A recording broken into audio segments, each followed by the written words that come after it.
பரமசிவன் கழுத்தில் இருந்து பாம்பு கேட்டது, கருடா சௌக்கியமா? யாரும் இருக்கும் இடத்தில் இருந்து கொண்டால் எல்லாம் சௌக்கியமே. கருடன் சொன்னது அதில் அர்த்தம் உள்ளது.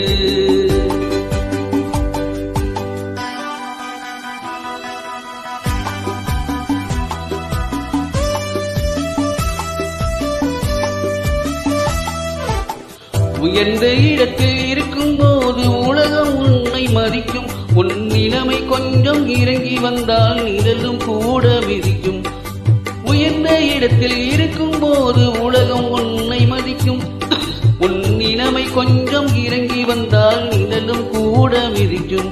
மதியாத தலைவாசல் மிதிக்காதே என்று மானமுள்ள மனிதனுக்கு அவ்வை சொன்னது. அது